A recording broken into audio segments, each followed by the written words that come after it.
Africatech. Africatech. Africatech. Africatech.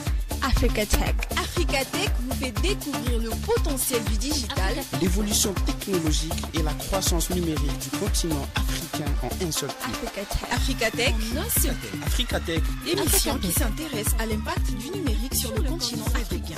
Africatech. Africatech. Africatech.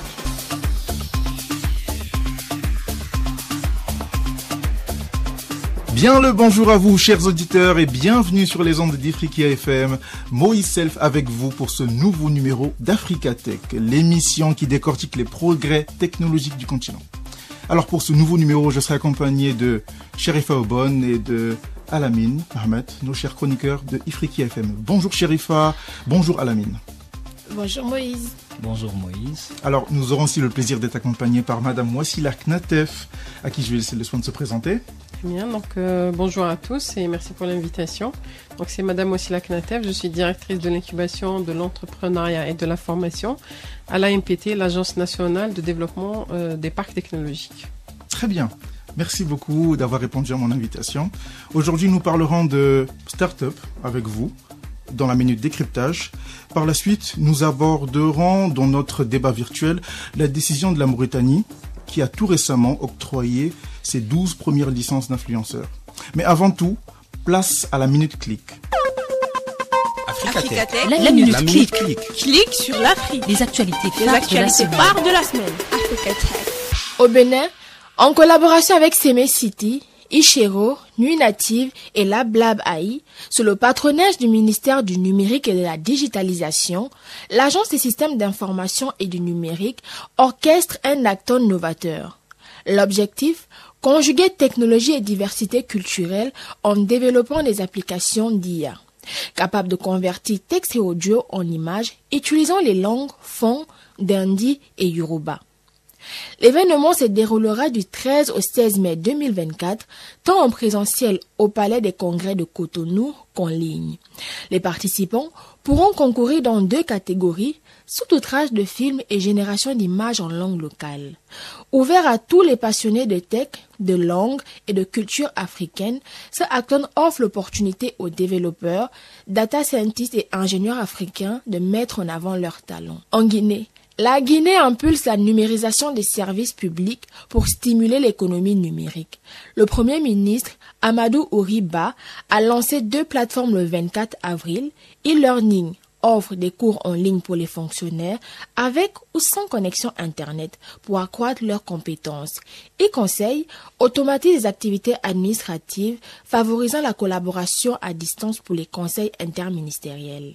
Les données sont sécurisées par l'ARPT. Cette initiative s'inscrit dans les efforts du gouvernement guinéen pour moderniser l'administration et adapter les fonctionnaires à la transformation numérique. Elle fait suite à un appel à l'action lancé par le Premier ministre pour accélérer la numérisation publique. En Mauritanie, la Mauritanie a délivré ses 12 premières licences d'influenceurs sur les réseaux sociaux pour une publicité plus régulée. L'ARP a attribué ces autorisations le 24 avril pour instaurer une pratique publicitaire légale et organisée. Ces licences répondent aux lois en vigueur tout en préservant la liberté publicitaire. Cette initiative fait suite à une délibération du Conseil de l'ARP et impose une période de conformité d'1 mois depuis le 13 mars 2024. L'objectif est de réguler la publicité en ligne et d'assurer le respect de la loi dans toute la Mauritanie, conformément à la loi numéro 2018/017 sur la publicité. Enfin, au Burundi, le Burundi lance une enquête nationale sur l'accès et l'usage des TIC pour moderniser les services et combler les lacunes en matière de connectivité et de compétences numériques. Le ministère de la Communication, des Technologies, de l'Information et des Médias a entamé cette démarche le 29 avril dans le cadre du projet d'appui aux fondations de l'économie numérique financé par la Banque mondiale. Menée par le CRPED et SFM Technologies, cette enquête se poursuit jusqu'au 17 mai, visant à éclairer les politiques d'accès numérique à évaluer la pénétration des TIC au Burundi. Africatech. La minute click. Clique sur l'Afrique. Les actualités phares de la semaine. Africatech.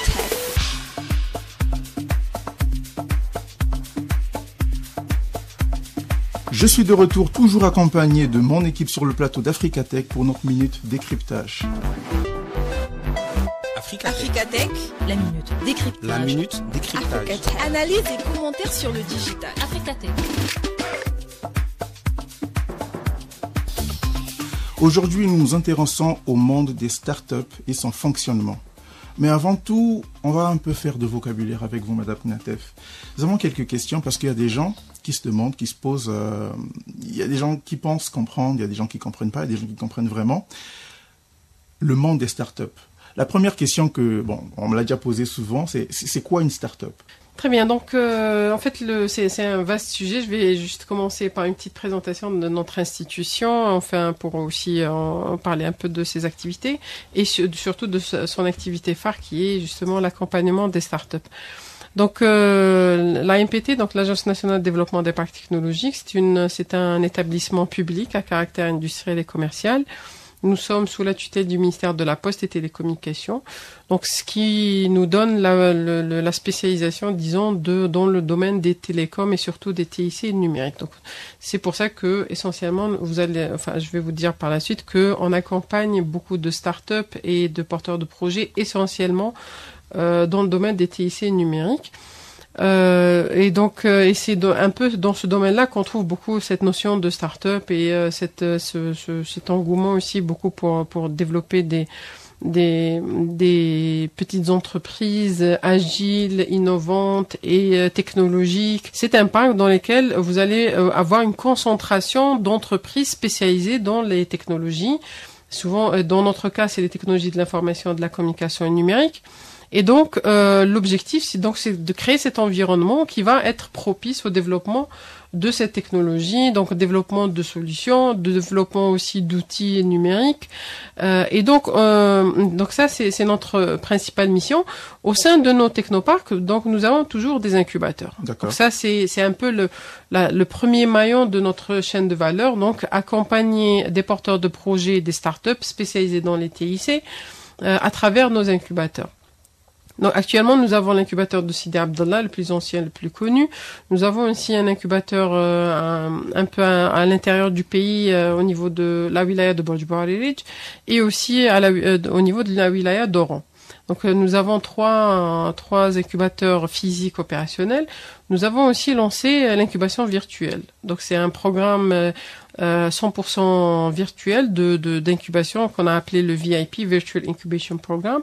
Grâce à ce programme-là, donc on accompagne des porteurs de projets sur tout le territoire national. Donc, sans qu'on ait un incubateur physique pour les recueillir, mais donc tout l'accompagnement, tous les ateliers, tout le coaching se fait en ligne.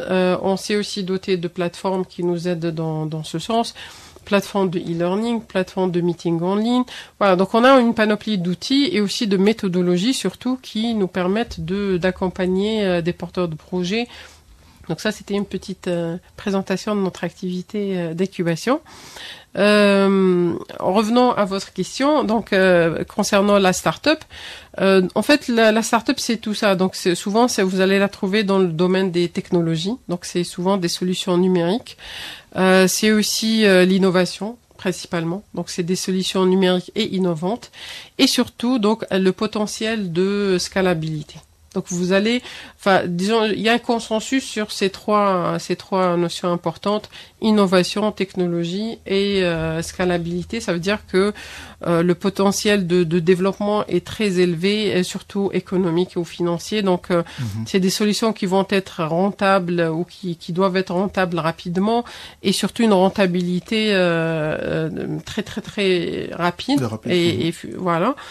Et aussi, en fait, pourquoi ? Parce que, disons, pourquoi cette combinaison, en général, c'est la combinaison des startups ? Parce que justement, donc, l'idée de la startup, et ça on le voit par rapport aux plus connus, c'est de pouvoir les lancer dans différents pays ou différentes régions dans le monde d'une façon rapide. Donc ça ne demande pas une infrastructure très lourde. Donc il faut acheter du terrain, construire, acheter des machines. Vous voyez, donc c'est des projets qui sont rapidement duplicables, okay. Exactement. Donc duplicables dans d'autres pays ou dans d'autres régions. Et ça, c'est grâce au numérique en fait. C'est grâce à la technologie qui fait que une fois qu'une solution est développée, pour la lancer dans une autre région, ça ne demande pas de grands investissements.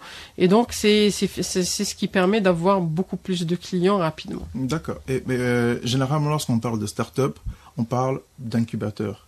C'est quoi un incubateur et en quoi est-ce que l'incubateur est important pour une start-up ? Très bien, merci pour la question. En fait, l'incubateur, je pense que la meilleure façon de comprendre c'est quoi l'incubateur, c'est de revenir à la source, parce que l'incubateur, cette notion d'incubateur existait et existe toujours, essentiellement dans l'agriculture, par exemple, dans la science. Oui, donc c'est pris de là, parce que dans les serres. Exactement. Donc c'est des environnements artificiels dans lesquels on met en place tous les services et tout ce qui est propice au développement de ce qu'on veut faire développer. Donc, vous avez les incubateurs de plantes, donc pour les jeunes pousses. Et c'est de là que vient l'idée les incubateurs d'entreprise. Vous avez aussi les incubateurs pour les animaux, pour les œufs. Donc, ouais, en fait, c'est le même principe. Donc, qui a été appliqué pour les entreprises et les projets d'entreprise, création d'entreprise. Donc, c'est des environnements dans lesquels on va avoir et surtout on va ramener des entrepreneurs avec des idées. Alors nous, par exemple, dans notre cas, donc on fait une sélection assez rigoureuse pour vraiment essayer de capter ceux qui ont le plus gros potentiel. Et au sein de l'incubateur, donc ils ont un environnement propice aussi, donc ils se retrouvent entre eux et donc on casse un peu l'isolement de l'entrepreneur qui est souvent un facteur d'échec, où par exemple l'entrepreneur souvent il se sent isolé, enfin il se sent seul parce que il est là à se battre pour son projet. Le fait qu'il se retrouve dans le même lieu avec d'autres personnes qui font la même chose que lui, donc c'est très motivant, ça l'aide beaucoup. Donc ça c'est un des aspects. Ça aide aussi beaucoup à développer le réseau, ce qu'on appelle le network, qui est aussi indispensable pour les projets entrepreneuriaux. Et aussi, donc, beaucoup de formation, beaucoup de développement des compétences, beaucoup aussi de partage d'expérience. Voilà. Donc, c'est vraiment des lieux dans lesquels, ils ont plus de chances, en fait, de réussir leur projet. Un jour, un ami m'a posé la question à laquelle je n'ai pas pu répondre. Il m'a demandé, d'abord, est-ce que le mot start-up, est-ce que c'est un titre? Est-ce que c'est un label? Est-ce que c'est une catégorie? Qu'est-ce que c'est exactement? Très bien. Très bien. En fait, là aussi, vous allez trouver beaucoup de réponses très différentes et une compréhension différente de par le monde. Mais souvent, en fait, c'est une phase. C'est plutôt une phase dans laquelle le projet se trouve. Donc vous avez ce qu'on appelle au départ c'est l'idéation, donc on a une idée. Mais après lorsqu'on commence justement à développer le modèle d'affaires, créer un modèle d'affaires, parce que là on est dans la phase de création, construction. On construit un modèle d'affaires, on construit un ensemble de partenaires, enfin on cherche les partenaires avec lesquels on va co-construire ce projet-là. On cherche donc le modèle de revenu. Enfin, on est dans la construction de ce projet, aussi bien sûr le prototype numérique. Donc durant cette phase-là, donc c'est un peu la phase de start-up. Donc on est au démarrage, mais aussi on est dans la construction. C'est pour ça qu'après il y a eu des modélisations qui ont été réalisées pour cette phase-là. Donc beaucoup parlent de, par exemple, la vallée de la mort. Oui, j'ai souvent entendu cette expression. Donc c'est une sorte de modélisation qui a été faite sur la base d'expérience dans certains milieux, surtout dans certains écosystèmes. Et donc après aussi il faut nous de par notre point de vue, on est plutôt pour l'adaptation. En fait, parce que on a des écosystèmes très différents, très différents. Oui, tout à fait. Donc c'est très important de prendre en considération l'existant de chaque écosystème. parce qu'on peut pas dupliquer, on peut pas juste voir ce qui marche ailleurs et essayer de faire la photocopie. Non, ça n'a jamais marché, ça. Mais première des choses, faire l'état des lieux, prendre en considération l'existant, quelles sont nos forces, quelles sont nos faiblesses, quelles sont nos pistes d'amélioration, et essayer aussi d'adapter et de trouver les solutions qui feront que ça va s'améliorer. Donc c'est indispensable. Et donc c'est important de sensibiliser, aussi d'accompagner d'une façon assez différente les femmes que les hommes.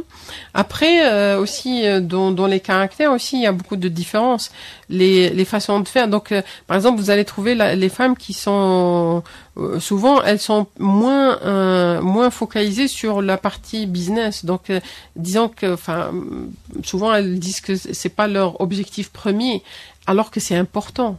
La rentabilité de l'entreprise, c'est la garantie de la durabilité.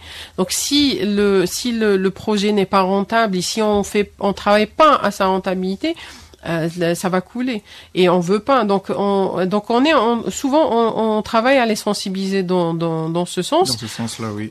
Souvent aussi elles cherchent la perfection, alors que les projets entrepreneuriaux ne doivent pas, justement. C'est pour ça qu'on dit MVP. Donc c'est le minimum. Il faut vraiment essayer d'avoir quelque chose démarré et puis arranger avec le temps et s'améliorer. Exactement. Donc alors que la femme dans sa façon de faire, elle a besoin que tout soit sécurisé, que tout soit fait, tout soit parfait. Exactement. Oui. Exactement. Et donc là, nous, on travaille justement à surtout attirer leur attention sur ces particularités qui, à la fois, elles sont bien parce que c'est ce qui fait que derrière les projets sont des réussites, mais en même temps, elles peuvent être un frein et donc il faut faire attention à ça. D'accord. Juste avant de poser ma dernière question, je vais donner la parole à Lamine. Moi, je voudrais rebondir sur un truc par rapport aux startups. Vous avez dit tout à l'heure, vous avez souligné le caractère innovant et le fort potentiel de développement d'une startup. J'aimerais savoir, vous avez dit tout à l'heure également, vos critères de sélection des startups sont très très rigoureux. Et j'aimerais bien savoir si une startup que vous avez sélectionnée ne répond pas à vos exigences dans un laps de temps donné. Comment vous réagissez, comment vous interagissez avec cette startup? Très bien, merci. En fait, dans notre métier, il y a un facteur important qui est la prise de risque. Okay. En fait, tout est prise de risque dans l'entrepreneuriat. Nous aussi, quand on choisit un projet et pas un autre, donc on prend des risques. Et ça, on le sait. Et donc, on n'a jamais de garantie au départ. Donc, on n'est jamais sûr de ce que ça va donner. Mais on se base sur d'abord notre expérience. Donc, nous, dans l'année, on voit pratiquement plus de 500 projets qu'on traite et qu'on sélectionne. Donc, imaginez année après année. Donc, on a développé ce mécanisme où on arrive un peu à cerner et à identifier les bons profils, les bons projets. Donc voilà. Donc et quand par exemple, comme vous avez dit, donc on a sélectionné un projet où on voit pas l'évolution qu'on attend. Donc premièrement, ça peut arriver. C'est pas un drame. Donc ça arrive déjà très souvent parce qu'il y a beaucoup d'humains. Parce que souvent, par exemple, le porteur de projet, peut-être il passe par une mauvaise phase dans sa vie. On a vu aussi ceux qui se sont découragés par leur entourage. Vous voyez, donc il y a différents. Donc on essaie de comprendre où est le problème. Donc qu'est-ce qui bloque. Et on travaille avec beaucoup d'accompagnement individuel dans lequel on essaie de leur donner des exemples où ça s'est déjà passé. Donc il y a vous vous basez sur l'expérience des autres. Exactement, parce que beaucoup de startups pensent qu'ils sont les seuls à vivre ce qu'ils sont en train de vivre et c'est les premiers, alors que non, avant eux, il y a eu des centaines et après eux, ça va. Donc voilà, on travaille à les remotiver souvent parce que c'est ça le plus important. Tant qu'ils sont engagés et impliqués dans leur projet, ça va, même si ça prend un peu de temps. Donc, ce qu'il faut surtout ne pas perdre, c'est la motivation, c'est la résilience aussi. Donc, il faut, même si c'est dur, mais il faut continuer. Et derrière, donc, il y a des compétences qui sont développées, il y a de l'expérience qui est acquise et qui permet d'avancer. Donc, on est patient. Et si, par exemple, le porteur de projet, par exemple, est vraiment à bout, est-ce qu'il est capable pour vous, en tant qu'incubateur, de reprendre le projet qu'il avait mis sur pied, le développer mieux et le relancer? C'est une très bonne question. Très bonne question. Après, je vous dirais, est-ce que quand vous dites, nous, on prend le projet, on le développe, vous voulez dire nous en tant qu'en interne, c'est ça? Oui. Vous êtes incubateur, donc vous avez plein de projets, vous avez plein de porteurs de projets qui viennent vous voir. Oui. Il y a l'un d'eux, pardon. Il y a l'un d'eux, par exemple, il a commencé son projet, vous avez accepté, selon vos rigueurs, selon votre sélection. Vous le motivez, vous avez dit tout à l'heure, vous participez à 95% dans le projet, dans l'accompagnement du porteur de la start-up. Donc, si, à un niveau, il lâche, et vous avez vu le potentiel de sa start-up, du projet. Vous avez vu le potentiel de son projet et vous voulez pas le lâcher. Est-il possible de le lâcher ou bien vous allez le conserver et le relancer autrement par une autre personne ou bien par vous-même? Très bien. Enfin, alors, par nous-mêmes, c'est pas notre métier. Nous, alors, parce que si on se lance à développer nous-mêmes des solutions, donc là, pratiquement, on va dévier de notre métier. Nous, notre métier, c'est d'accompagner.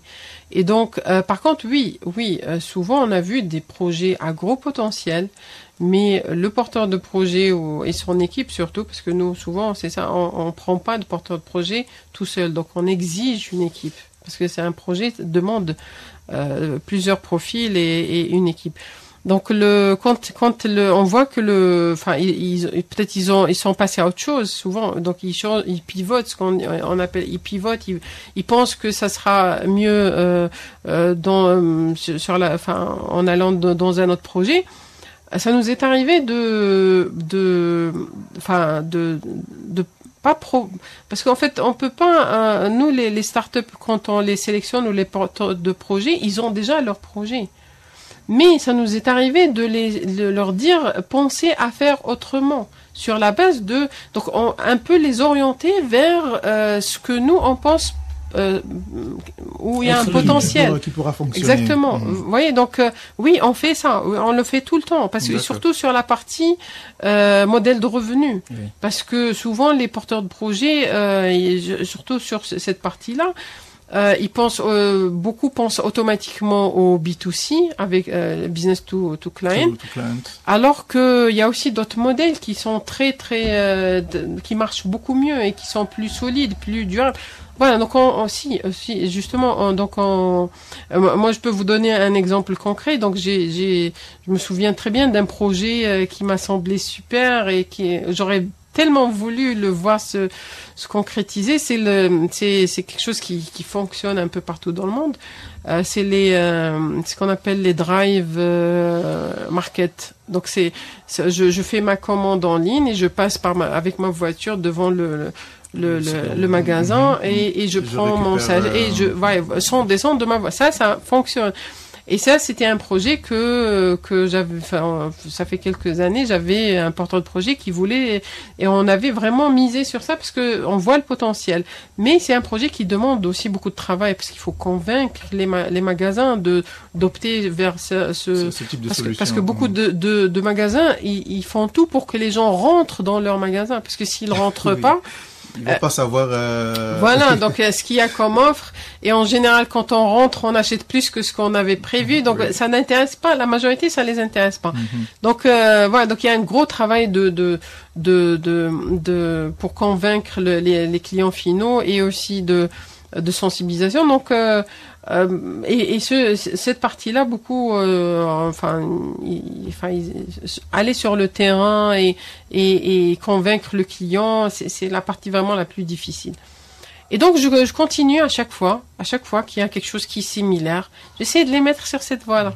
Parce que je pense que c'est moi en tant que personne, j'aimerais faire ça. J'aimerais avoir une application sur mon smartphone dans lequel de mon travail, je ferai une commande et en rentrant chez moi, je passerai prendre mes emplettes. Mais en tout cas, je ne lâche pas.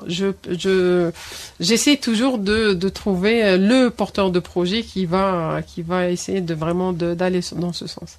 Merci. D'accord. Merci beaucoup, Madame Gnatef. Merci à Lamine. Ce sera tout pour la minute décryptage et on se dit à tout à l'heure pour le débat virtuel. Le débat virtuel. Le débat virtuel. Un regard sur l'avenir du continent Afrique. Un regard sur l'avenir du continent africain. Africa Tech.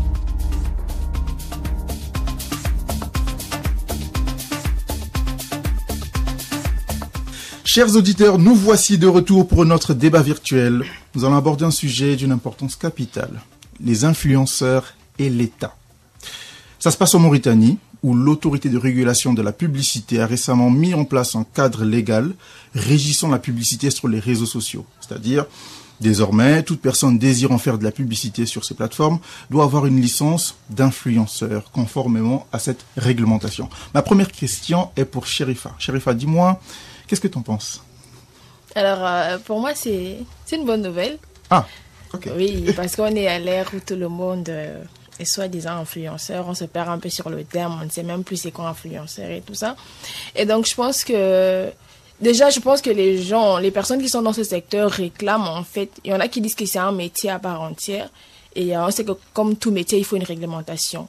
Donc, si on part sur la base que c'est un métier, les gens veulent l'exercer, il faut automatiquement une réglementation autour, en fait. Donc, pour moi, cette initiative, j'espère qu'elle se répandra en Afrique centrale, en Afrique francophone.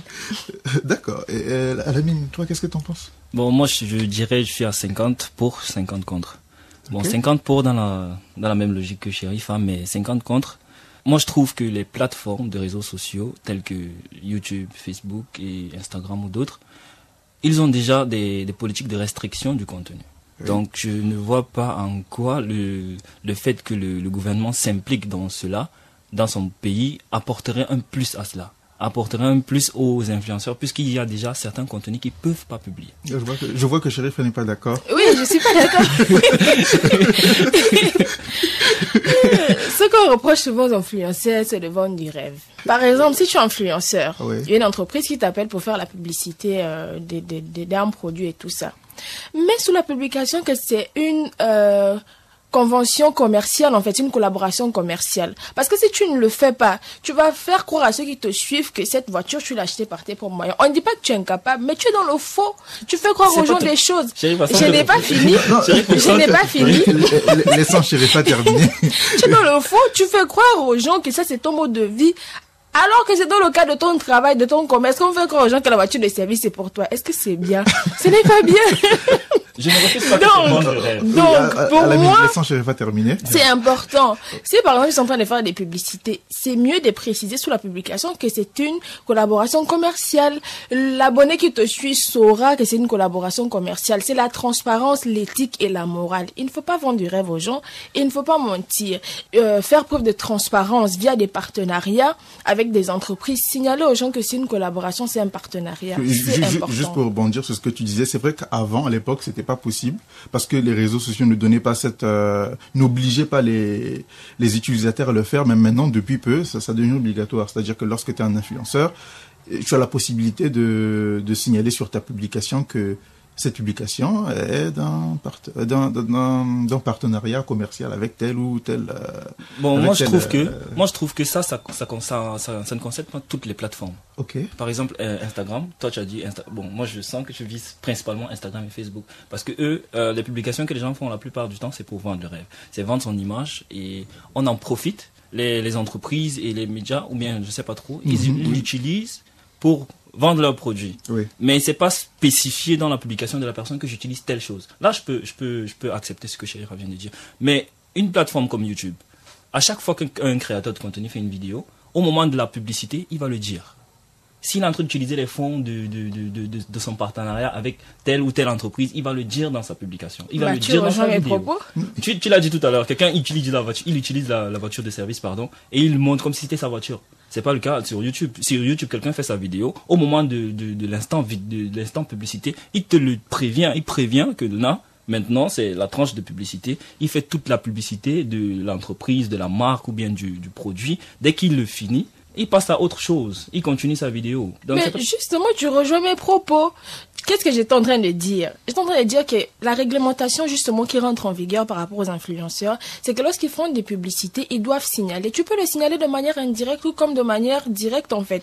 Signaler de manière directe, on va voir sous la publication que c'est une collaboration commerciale. Indirect, on voit au travers de la publicité que tu fais, que tu es en train de faire une publicité, les biens ne t'appartiennent pas. C'est pour dire alors que c'est pas tous les influenceurs qui vendent le rêve avec les fausses images. Mais justement, c'est pour ça qu'on avant dit... que vous puissiez continuer, Moi, j'aimerais avoir l'avis de Madame Knatef. parce que jusque là, le gouvernement vient de leur dire je suis très intéressé, je suis très intéressé d'entendre l'avis de Madame Knatef sur la question.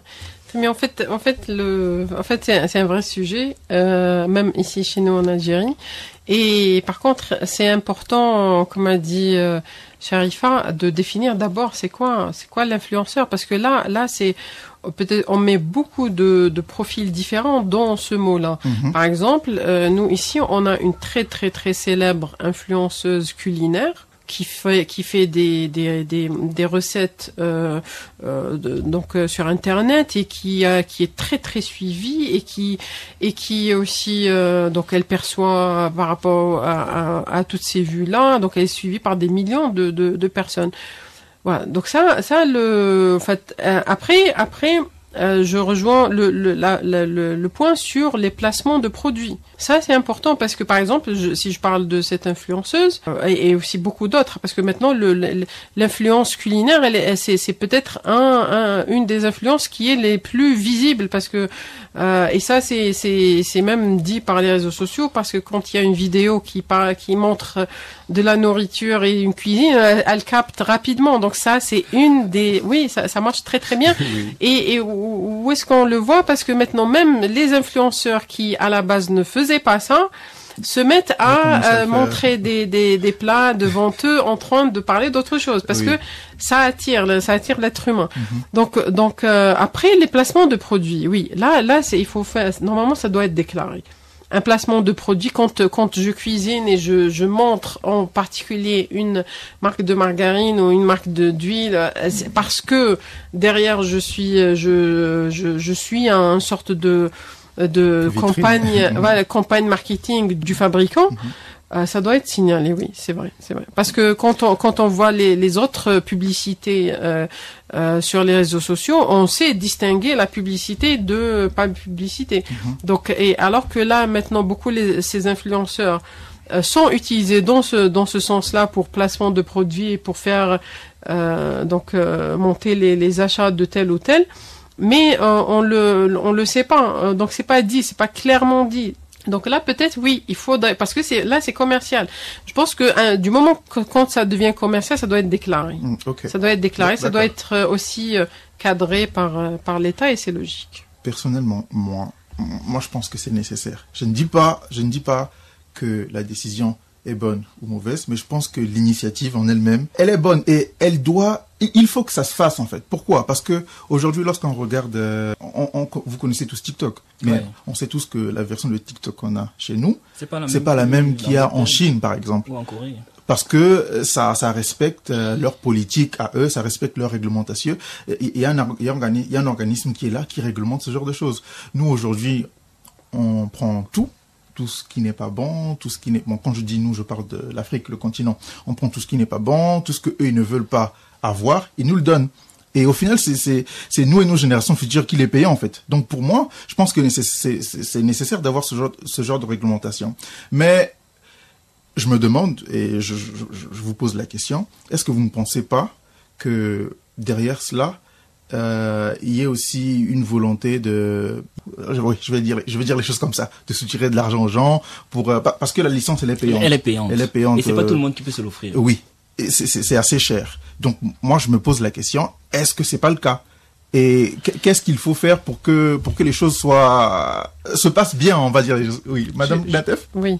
Si on dit ça, Maintenant, vous allez avoir aussi les commerçants qui travaillent ou les autres fonctionnaires ou les entrepreneurs qui payent des impôts et qui vous disent pourquoi moi je travaille et je dois payer des impôts à l'État, alors que vous avez d'autres activités aussi visibles que celle-ci qui elles donc ils ne doivent pas payer des taxes ni et ça, d'impôts. donc là c'est peut-être là où c'est logique de considérer que du moment où c'est des contrats commerciaux, oui, là, non, normalement, ça devrait être régi par la réglementation qui est soumise aux autres fonctionnaires ou aux autres métiers. D'accord. Mais juste aussi un point important. Donc là, pour tout État, tous les États, c'est logique, et vous en avez cité quelques-uns, c'est logique aussi et c'est aussi dans leur rôle, et ils doivent donc réfléchir en tout cas, ou essayer le moyen de cadrer les nouveaux médias. Et c'est normal. Donc les nouveaux, parce que tout à l'heure on avait aussi parlé des jeux vidéo, donc il y a tellement maintenant de contenu médiatique et des contenus dans ce monde virtuel que soit on laisse faire et ça peut devenir l'anarchie, et ça c'est très mauvais pour tout le monde. Mais chaque État doit, et c'est logique, et c'est ce qu'a fait la Mauritanie et aussi beaucoup d'autres pays, de commencer à réfléchir quelle est la solution pour avoir un peu d'ordre dans ce monde virtuel qui a un impact très important sur le monde réel. D'accord, donc c'est des mondes qui sont pratiquement, et donc il faut, pourquoi dans le monde réel l'État est là, elle réglemente, et le monde virtuel on va le laisser, non, c'est pas logique. Oui, voyez, donc c'est un peu. Oui, Chérifa, tu voulais dire quelque chose? Tu voulais répondre à la question? Oui, enfin moi j'avais même déjà évoqué le point dès le départ en disant que on a l'habitude de dire qu'être influenceur, ça ne sert à rien. C'est pas un métier. D'accord. Tandis que ceux qui exercent la chose réclament que c'est un métier. Mais dans tout pays, les métiers, il y a une réglementation autour. Pourquoi quand il s'agit de l'argent, là c'est plus un métier? Si on considère que c'est un métier, il y a une réglementation autour et il faut en fait se soumettre à cette réglementation. Et je me dis, même si ils vont tirer profit, c'est une bonne chose parce que ça va permettre en fait de réguler tous ces influenceurs qu'on voit de partout. Il y a eu un scandale, le lendemain la personne est déjà influenceur. Et quelque part, les entreprises sont responsables. Pourquoi? Ils vont voir que tu as un gros compte, tu as beaucoup de followers, ils vont te demander de faire la promotion en fait de leur entreprise.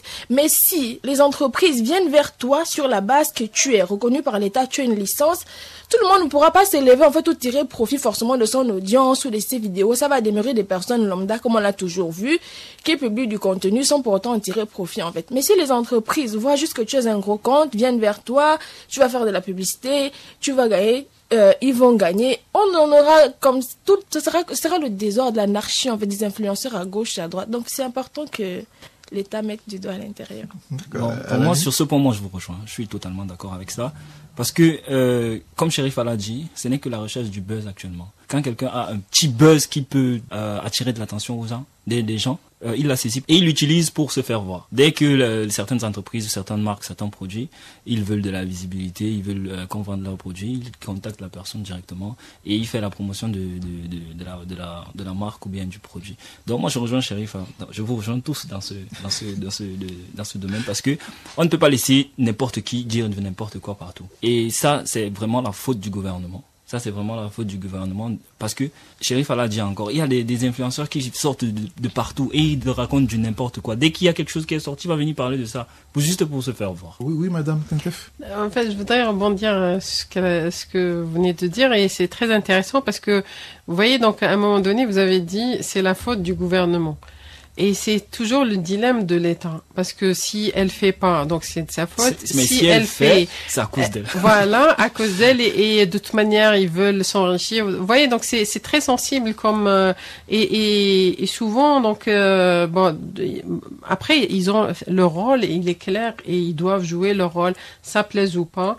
Et au final, on verra pourquoi c'est nécessaire. Et bon, je pense qu'on en a cité. Et moi, je reviens même sur le fait que le prix de la licence est élevé. Moi, je trouve que c'est quelque chose de bien. Parce que c'est pas tout le monde qui peut se l'offrir et c'est pas celui qui raconte du n'importe quoi qui va pouvoir se l'offrir.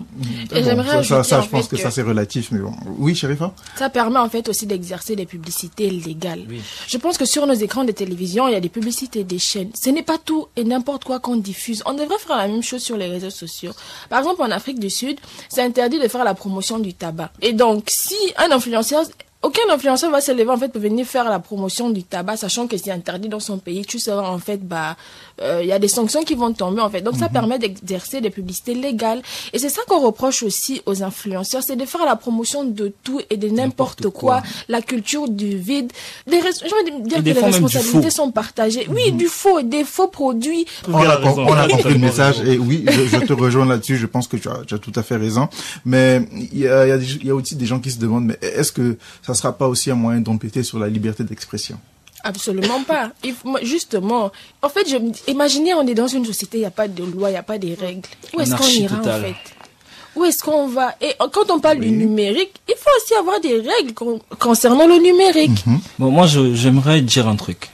Empiéter sur la créativité de quelqu'un, c'est un peu trop, c'est un mot un peu trop gros pour cela. Parce que c'est pas tout le monde qui est influenceur. Si tu veux créer ton contenu, crée-le à part. Mais ne te dis pas influenceur. Si, par exemple, les marques viennent te voir pour faire la publicité de leurs produits, tu leur dis, moi, je ne peux pas, désolé.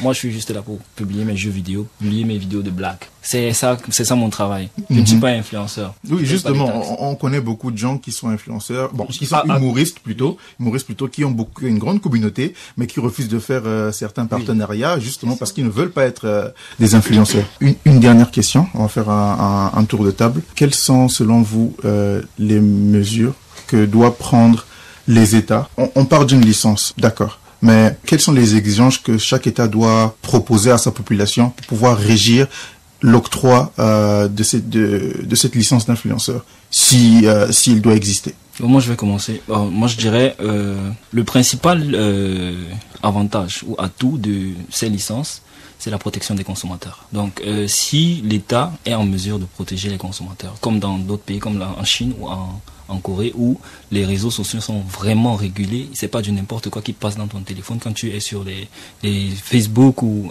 Instagram, tu auras rien que du contenu productif pour toi-même. Donc, si l'État est capable de faire cela, ils ont tout gagné. Pour moi, je pense que on a déjà les médias, la publicité se fait déjà. Parce que ce qui rend aussi quelque part ces influenceurs influents ou qui leur permet de continuer, c'est parce qu'ils gagnent de l'argent faisant quoi? Principalement de la publicité.